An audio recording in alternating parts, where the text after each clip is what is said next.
Hello, welcome back to the Cosmic Consciousness series. Today we're going to blow through another few of these chapters and try and hurry and wrap this series up. It's been quite a while. Today we'll start with chapter 25, the case of J.H.J. J.H.J. was a merchant in a pretty large way of business. The advent of the cosmic sense, which was momentary and incomplete, made no visible change in his life, and very few of the hundreds who knew him had the least suspicion that he ever had any experience out of the common. He is not regarded as a saint nor exactly as a sage, but he has many warm friends and is in several respects remarkably intelligent. He was born May 25, 1837. On the night of December 31st, 1868, in the middle of his 32nd year, he had the following dream. It is not at all clear that the dream had any connection with the subsequent illumination. I give it to in his own language as part of the case, of course, and each reader may form his own opinion as to its importance. The writer, however, may say that it seems to him that the sense of intense light experienced in it, if not actually the subjective light that belongs to the oncoming of cosmic consciousness, bore some close relation to it. I thought, he writes, I was standing behind the counter of my shop in the middle of a bright, sunshiny afternoon, and instantly, in a flash, it became darker than the darkest night, darker than a mine, and the gentleman who was talking with me ran out into the street. Following him, although it was so dark, I could see hundreds and thousands of people pouring into the street, all wondering what had happened. Just then I noticed in the sky in the far southwest a bright light like a star, about the size of the palm of my hand, and in an instant it seemed to grow larger and larger and nearer until it began to light up the darkness. When it got to the size of a man's hat, it divided itself into 12 smaller lights with a larger one in the center, and then very rapidly it grew much larger, and instantly I knew this was the coming of Christ. The moment this thought occurred to me, the whole southwestern heavens became filled with a shining host, and in the center of it Christ and the 12 apostles. By this time it was lighter than the lightest day that could possibly be imagined, and as the shining host advanced towards me, toward the zenith rather, the friend with whom I was talking exclaimed, "This is my Savior!" And I thought he immediately left his body and ascended into the sky, and I thought I was not good enough to accompany him. Then I awoke. For some days afterwards, I was very, very strongly impressed by this dream and could not tell it to anyone. In about a fortnight, I told it to my family, afterwards to my Sunday school class, and since I have frequently repeated it. It was the most vivid dream I ever had.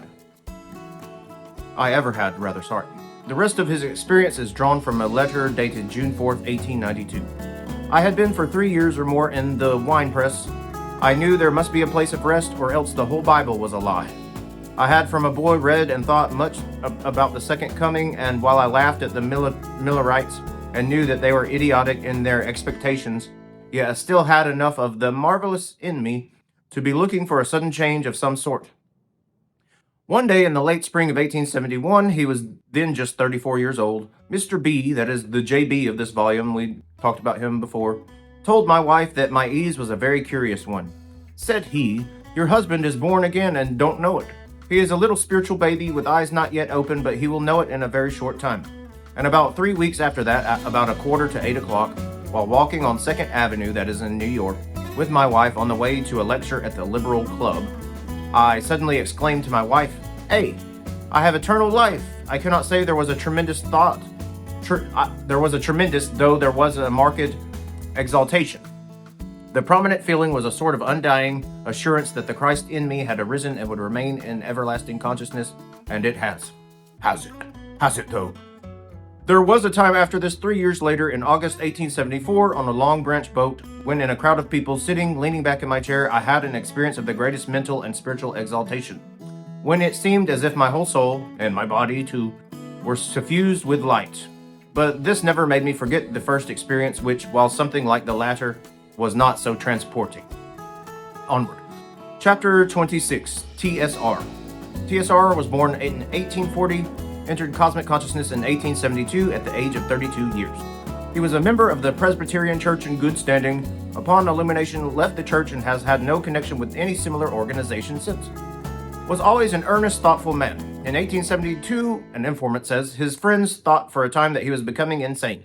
He passed through a grave spiritual crisis, the exact nature of it which is not known to me, but will be discussed at the bottom. Whatever it was, it, to all appearance, passed over, and he has been ever since not only sane, but exceptionally intelligent and right-minded. He is the best read Emerson scholar that I know. In all his home relations by wife, children, and friends, he is greatly beloved. Yeah, right. He has a positive certainty of individual immortality. He is a very modest man, but he has a certain air or manner which impresses those who meet him that he, being a mere clerk, is a richer man than his millionaire employers. And that he knows it. Okay. Yeah, whatever. Footnotes about the experience. Louis Lambert, that is Balzac, was supposed by his friends to be insane at the time of his illumination. Mohammed feared he was becoming insane. In the case of MCL Infra, the same question came up. This question has undoubtedly presented itself to the mind of almost every person who has experienced illumination. And chapter 27. W.H.W., born 1842, entered cosmic consciousness in 1877 at the age of 35 years. Had a very strong and original mind and was a wonderful memory. A gentleman who knew him right. He was an extraordinary conversationalist. It was as if he had absorbed the minds and works of Darwin, Huxley, and Spencer, and spoke with the authority and knowledge of all three. Their works, thought, language were at his tongue's end. It was an education to be with him for a few days. He was a wonderful violinist, the equal of the best not known as a star. He heard of J.B., that is the J.B. of this volume, in 1877, once again, sent for him and had 5 hours of a talk with him. He had a capacity of taking in a case, subject, book, musical composition, whatnot, and retaining permanently all he had read or heard about it. He asked for another interview, and after a second talk of 2 hours said, "Now, Mr. B, I have done. I have just one more question to ask you, and only one. Have you got what the scientists call, or might call, a new prime?" I have, replied B, and I can further add that you will get it too. I don't know when, but you will get it. J.B. went back to his own city in that afternoon. The following afternoon, he received a telegram from W.H.W. "I have got the prime," says he. I afterwards heard him describe the experience. He said, "I went into the yard to the pump, and just as I got there, it came. A shock, a flood of light, and along with it, or immediately following, the shock and the subjective glow, like a great internal blaze, came the feeling of absolute harmony with the power that had made all things and is in all things. All striving stopped. There was nothing to strive for. I was at peace." All right, and let's try and squeeze chapter 28 in there. Richard Jeffries, born November 6, 1848, died August 14th, 1887. This case is given as that of a man who spent several years in what has been called the above twilight of cosmic consciousness, but upon whom the sun did not rise. In this connection, the man is an exceedingly interesting study to all those who care about the subject matter of the present volume, and the more so because he has written a book in which he gives us what is undoubtedly a straightforward and candid account of his spiritual life down to his 35th year. He seems to have entered early into the twilight above referred to, and it seems probable that Jeffries would have entered into at least momentary cosmic consciousness at about the usual age had it not been before that time came. When 33 years old, he was seized with a fatal sickness which weakened and tortured him from that time until his death, which took place in his 39th year, Be this as it may, the book namely represents the highest spiritual altitude attained by Jeffries, a spiritual altitude clearly above that of mere self-consciousness and is clearly below the mental status of complete cosmic consciousness. The book, of course, should be read as a whole, and it will well repay perusal, but for the purposes of the present volume, the passages found below must suffice. So says the book. The story of my heart commences 17 years ago. I was not more than 18 when an inner and esoteric meaning began to come to me from all the visible universe, and undefinable aspirations filled me. So, footnotes, at 18 years of age, he enters into the twilight of the cosmic sense, but neither then nor afterwards present themselves any of the characteristic phenomena of entrance into the cosmic consciousness sense. Back to the book. I was utterly alone with the sun and the earth. Lying down on the grass, I spoke in my soul to the earth, the sun, the air, and the distant sea far beyond sight. I thought of the earth's firmness. I felt it bear me up. Through the grassy couch there came an influence as if I could feel the great earth speaking to me. I thought of the wandering air, its pureness which is in its beauty. The air touched me and gave me something of itself. By all these I prayed. I felt an emotion of the soul beyond all definition. I thought of my inner existence, that consciousness which is called the soul. These, that is, myself, I threw into the balance to weigh the prayer the heavier. My strength of body, mind, and soul, I flung into it. I put forth my strength. I wrestled and labored and toiled in the might of prayer. The prayer, this soul emotion, was in itself not for an object. It was a passion. I hid my face in the grass. I was wholly prostrated. I lost myself in the wrestle. I was wrapped and carried away. Had any shepherd accidentally seen me lying on the turf, he would only have thought that I was resting a few minutes. I made no outward show. Who could have imagined the whirlwind of passion that was going on within me as I reclined there? I was greatly exhausted when I reached home. Having drunk deeply of the heaven above and felt the most glorious beauty of the day, and remembering the old sea, which, as it seemed to me, was but just yonder at the edge, I now became lost and absorbed into the being of existence of the universe. I felt down deep into the earth under, and high above into the sky, and farther still to the sun and stars. Still farther beyond the stars into the hollow of space, and losing thus my separateness of being, came to seem like a part of a whole. With all that time and power, I prayed that I might have in my soul the intellectual part of it, the idea, the thought. Now this moment gives me all the thought, all the idea, all the soul expressed in the cosmos around me. Gives me fullness of life like the sea and the sun to the earth and the air. Gives me fullness of physical life, mind, equal and beyond their fullness. Gives me a greatness and perfection of soul higher than all things. Gives me my inexpressible desire, which swells in me like the tide. Gives it to me with all the forces of the sea. I realize a soul life illimitable. I realize the existence of a cosmos of thought. I believe that in the human form, let me find some method by which that form may achieve the utmost beauty. All right, some footnotes here. Jeffries is always longing, always aspiring, always reaching out and striving. He intensely feels that there is something infinitely desirable just beyond his outstretched hand, but he never actually touches it. Of such passages as these, Salt says, whoever that is, Jeffries now writes without disguise as one who has received a solemn revelation of the inner beauty of the universe. But note, especially his love of external nature is always a longing, becoming intense but never fulfilled, to become the object. But perhaps the essence of the cosmic sense from the point of view of the intellect is the realization that the subject and object are one.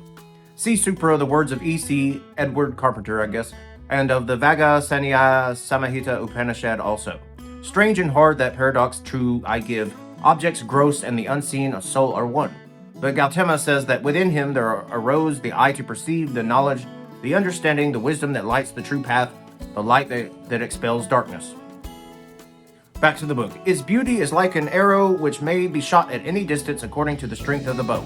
So the idea expressed in the human shape is capable of indefinite expansion and elevation of beauty.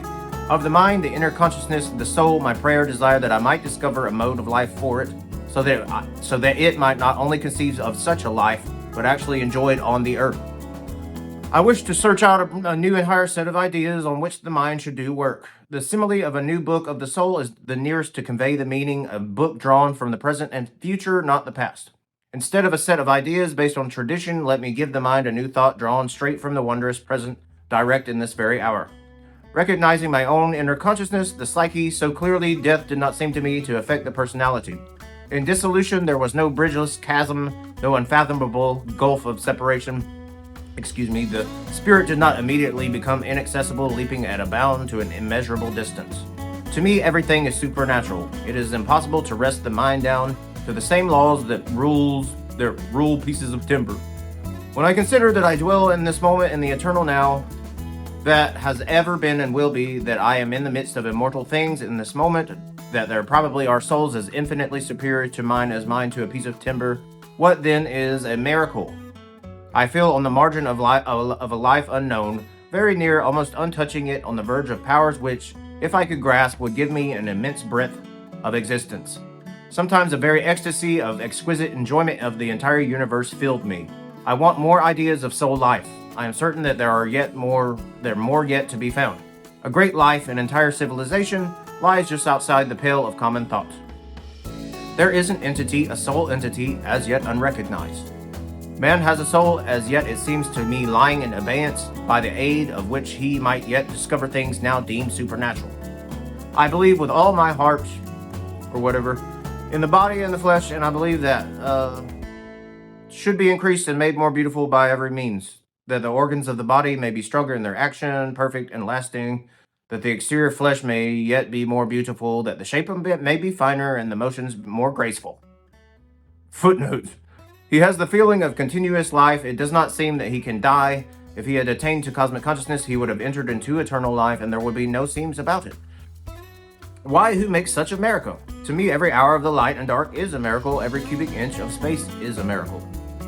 He feels that he has not realized yet that there is something just out of his reach. His contentment is never complete, or only so by flashes. On the other hand, those who had fully entered cosmic consciousness, upon whom the sun has risen, who have achieved nirvana, the kingdom of heaven, are at rest and happy. I am satisfied, says Whitman. I exist as I am. That is enough. I know I am solid and sound. I know I am deathless.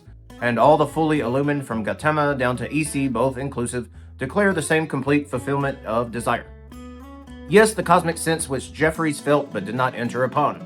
I believe in the flesh and the appetites. Seeing, hearing, feeling are miracles, and each part and tag of me is a miracle. Divine am I inside and out. Okay, back to the book.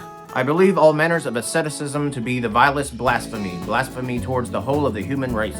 I believe in the flesh and the body which is worthy of worship. How can I adequately express my contempt for the assertion that all things occur for the best, for a wise and beneficent end, and are ordered by a human intelligence? It is the most utter falsehood and a crime against the human race.